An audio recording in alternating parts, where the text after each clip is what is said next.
Ganda yarn, ito na ang nagmamaganda at feeling diva, Ganda Wanda! Yes, friend! Huwag magtitiwala sa mga nagsasabing mahal ka nila ng labis-labis. Dahil yung mga ganyan, ako labis-labis ka ring lolokohin at sasaktan sa hindi mo gustong paraan. Aray! Mga yes, friend, it's me, it's a girl, DJ Ganda Wanda.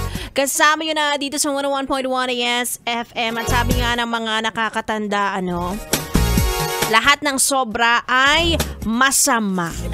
Diba? Kahit pa pagmamahal yan. Kaya dapat kapag nagmahal ka, saktuhan lang. Huwag yung nag-uumapaw.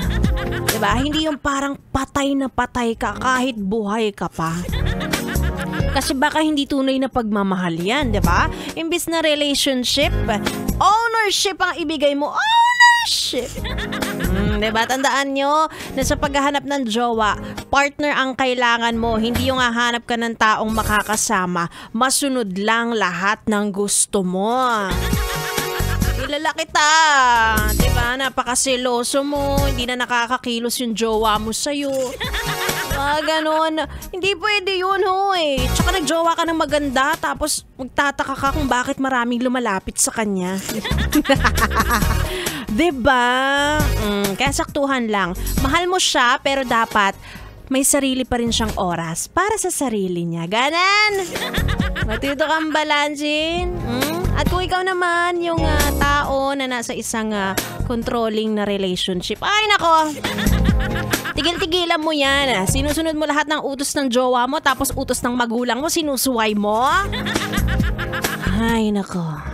Alam mo, sana dumating ang araw na malaman mong merong healthy relationship para sa'yo. Yes! At malalaman mo lang yan kapag naging tayo. Ayun na nga ba? Gusto mo malaman? Sige, mamaya na lang tayo magharutan. Tuloy muna natin ang ating tugtugan dito lang sa stasyong number 1 sa kalokohan. 101.1 Yes FM Solid.